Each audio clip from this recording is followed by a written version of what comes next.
Salam dan bahagia. Perkenalkan, kami dari kelompok 10 yang beranggotakan Muhammad Nurhalis dengan NIM akhir 299, Ridho Wijaya dengan NIM akhir 321, dan saya sendiri Gerasimus Irianto Agung Kotorukak dengan NIM akhir 147, dan Lazuardi Nugra dengan NIM akhir 289. Di sini kelompok kami akan menjelaskan materi tentang peramalan skenario dan peramalan teknologi dan lingkungan. Langsung saja ke materi pertama, peramalan forecasting. Heiser dan Rader tahun 2015 mendefinisikan peramalan forecasting adalah suatu seni dan ilmu pengetahuan dalam memprediksi peristiwa pada masa mendatang. Peramalan akan melibatkan pengambilan data historis, penjualan tahun lalu, dan memproyeksi mereka ke masa yang akan datang dengan model matematika. Yang pertama, peramalan skenario. Peramalan skenario adalah upaya untuk memvisualisasikan sejumlah kemungkinan masa depan dan mempertimbangkan implikasinya. Yang berikutnya, tujuan utama peramalan skenario untuk menantang pemikiran konvensional dan menghindari ekstrapolasi ke masa depan secara linear. Peramalan skenario didasarkan pada satu informasi objektif, seperti dengan mengekstrapolasi Mageddon atau dengan menggambar analogi seperti yang terjadi antara revolusi industri dan informasi. Yang kedua, interpretasi subjektif dan asumsi spesifik tentang aspek-aspek kritis di masa depan. Langkah-langkah dalam membangun skenario. Yang pertama, identifikasi isu utama focal current yang akan menjadi fokus untuk dijawab atau untuk mengambil keputusannya. Yang kedua, identifikasi faktor-faktor kunci, key factor, yang diperkirakan mempengaruhi isu atau masalah utama di masa yang akan datang. Yang ketiga, identifikasi kekuatan pendorong, driving force. Secara umum, dalam konteks ilmu sosial dan ilmu politik, kekuatan pendorong yang sering sekali teridentifikasi adalah faktor sosial, faktor politik, dan faktor ekonomi. Sekian presentasi dari saya, selanjutnya akan dijelaskan oleh teman saya. Berikut adalah lanjutan langkah-langkah dalam membangun sebuah skenario. Yang keempat, identifikasi ketidakpastian yang berkaitan erat dengan kekuatan pendorong seperti faktor sosial, faktor politik, dan faktor ekonomi. Yang kelima, menyusun logika skenario atau skenario logik melalui suatu penelitian kualitatif, terutama melalui wawancara mendalam atau dengan melakukan focus group discussion untuk mendapatkan status skenario dengan alternatifnya secara logis. Yang terakhir yaitu penguatan skenario atau fleshing out the skenario. Di tahap ini merupakan tahap penguatan skenario, dan pada tahap ini perumus skenario dapat menambahkan berbagai data sekunder dan trennya untuk memperkuat berbagai pendapat dari narasumber dan para ahli yang sudah didapat dan ditulis pada tahap sebelumnya. Jadi skenario yang telah terbentuk dengan berbagai alternatif ini kemudian digunakan untuk menggambarkan tantangan bagi suatu organisasi, negara, militer, perusahaan, dan lain-lain.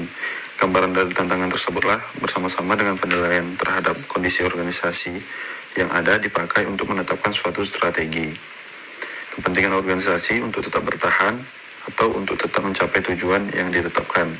Jadi dengan kata lain, jika skenario telah selesai dideskripsikan dan tantangan telah dirumuskan, maka langkah berikutnya adalah merumuskan strategi yang harus dibangun dan dijalankan agar skenario buruk yang mungkin terjadi dapat dihindari. Peramalan teknologi atau teknologi forecasting. Di sini peramalan teknologi atau teknologi forecasting adalah metodologi dan praktik meramalkan teknologi masa depan dengan menghubungkan faktor sosial, lingkungan, dan teknologi. Pengertian peramalan teknologi di sini ialah prediksi suatu variabel akan berubah pada jangka waktu tertentu. Peramalan teknologi ialah serangkaian proses formal terhadap penelitian perkembangan teknologi masa depan karena kemajuan ilmu, pengetahuan, dan perubahan dalam masyarakat. Selanjutnya, peramalan teknologi dibagi menjadi dua, yaitu yang pertama teknologi opportunity forecasting, yang kedua normatif teknologikal. Teknologi opportunity forecasting disebut juga dengan peramalan peluang teknologi. Peramalan peluang teknologi ialah pengetahuan handal di mana digunakan untuk menilai masa depan dengan cara mengamati perkembangan yang terjadi pada saat ini dan memperkirakan peluang yang terjadi pada masa yang akan datang. Normatif technological forecasting ialah perkiraan teknologi dan riset yang diperlukan berdasarkan masa depan dengan memperhatikan skala waktu. Hal ini sering disebut juga dengan teknological demand forecasting. Peranan peramalan teknologi. Ada beberapa peranan peramalan teknologi, antara lain yang pertama penilaian potensi pasar terhadap produk atau pasar tertentu agar dapat menghasilkan teknologi baru. Yang kedua penilaian tingkat kemajuan teknologi pada sebuah perusahaan atau industri. Dan yang ketiga penilaian dampak teknologi baru pada sebuah perusahaan atau industri. Dalam peramalan teknologi dapat dibagi menjadi beberapa level. Yang pertama, menetapkan tujuan riset. Yang kedua, menyadarkan perusahaan terhadap ancaman peluang yang terjadi di masa depan. Yang ketiga, mengembangkan komponen riset. Baiklah, saya akan melanjutkan presentasi dari Mas Lajuardi, yaitu teknik-teknik peramalan teknologi.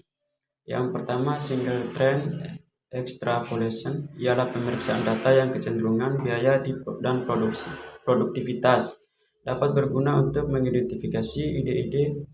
Ada beberapa metode statistik untuk kecenderungan tersebut, di mana metode itu harus digunakan secara hati-hati karena cenderung tidak dapat berlangsung dan eksploitasi dilakukan tanpa pemahaman kira-kira perubahan teknologi ialah berbahaya.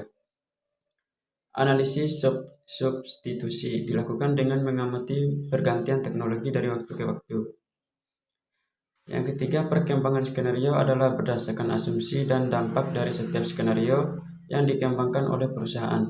Salah satu teknik yang digunakan dalam perkembangan skenario adalah dinamo atau dynamic modeling yang dikembangkan oleh Foster. Yang keempat, metode Delphi digunakan untuk peramalan teknologi untuk jangka panjang. Pada metode perkembangan teknologi, potensial dimunculkan dan para ahli mengemukakan pendapat tentang kemungkinan akan terjadi. Pendapat para ahli tersebut dikemukakan secara tertulis dan namanya dicantumkan pada lembaran agar tidak terpengaruh dengan pendapat ahli yang lain. Metode Delphi memiliki sifat iteratif atau berulang sampai didapatkan hasil ramalan yang jelas. Selanjutnya, peramalan teknologi. Yang pertama, analisis dampak silang cross impact analysis adalah kajian terhadap saling ketergantungan perkembangan teknologi dan interaksi dari perubahan sosial yang berkaitan dengan teknologi. Yang kedua, evaluasi morfologi adalah ilmu bentuk dan struktur yang digunakan menyelidiki peluang teknologi baru secara sistematis dengan cara menggabungkan berbagai bentuk teknologi baru. Evaluasi morfologi menekankan pada iteratif terhadap perkembangan teknologi lengkap dengan penjelasan dari setiap alternatif. Selanjutnya, hasil peramalan teknologi. Dalam melakukan peramalan teknologi pasti selalu ada risiko dan kesalahan. Hasil peramalan teknologi memiliki hal utama yang harus diketahui adalah kemampuan untuk mengidentifikasi faktor-faktor terkait dan kepekaan terhadap hasil akhir serta pembuatan asumsi yang digunakan. Esensial yaitu ramalan teknologi adalah alat bantu dalam manajerial untuk mengambil keputusan. Batasan akurasi peramalan. Metode peramalan tidak ada yang tepat. Pasti ada kesalahan. Berikut ini adalah beberapa komplikasi dalam peramalan teknologi. Yang pertama, interaksi antara teknologi. Kedua, penemuan ilmiah dasar yang dapat menyebabkan kecepatan perubahan serta bisa memutus eksploitasi kecenderungan yang ada. Yang ketiga, kesulitan memperkirakan tempat difusi teknologi baru. Selanjutnya, sistem peramalan teknologi. Yang pertama, hasil peramalan teknologi harus dievaluasi setiap saat, terutama untuk teknologi mengalami perubahan sangat cepat. Dalam melakukan peramalan teknologi, kemampuan yang harus dimiliki mengidentifikasi kemungkinan yang akan terjadi pada masa depan. Kemampuan untuk menilai risiko, biaya, dan masalah-masalah yang berkaitan dengan kombinasi peralatan. Yang ketiga, kemampuan untuk mengevaluasi implikasi terhadap biaya, pemasaran, dan organisasi.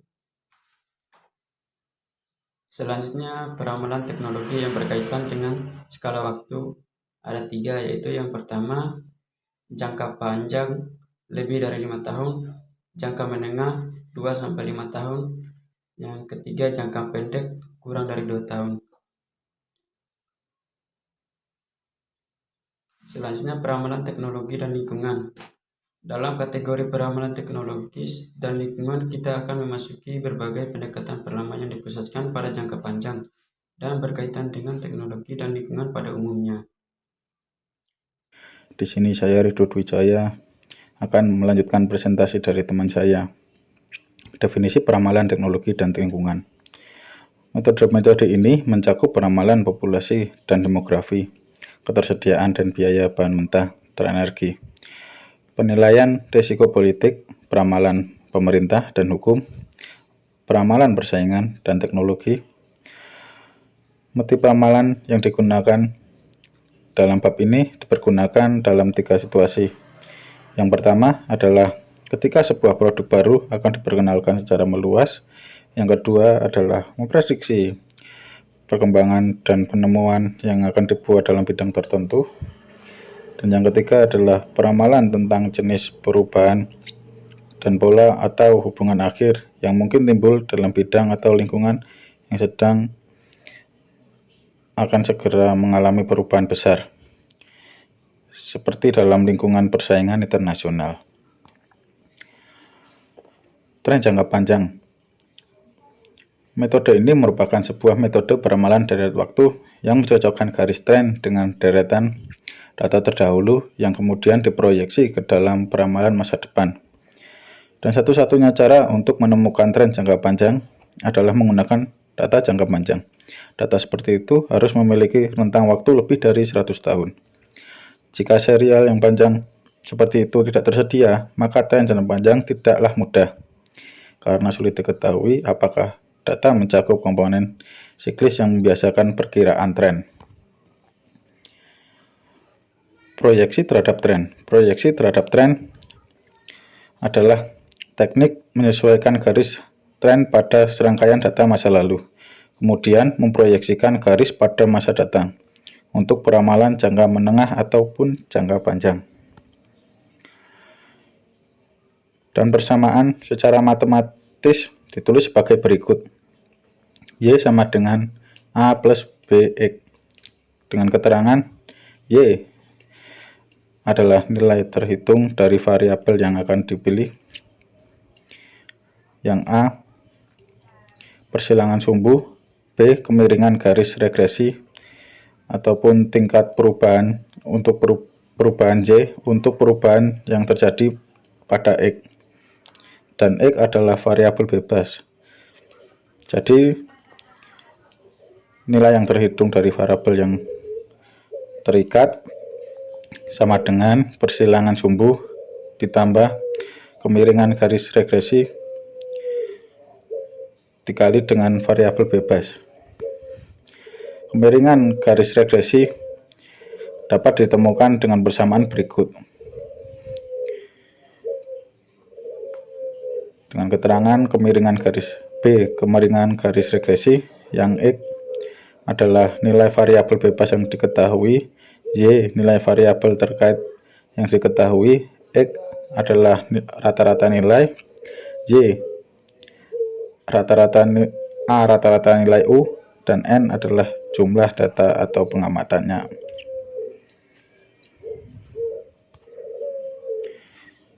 Titik potong sumbu Y dapat ditemukan sebagai berikut.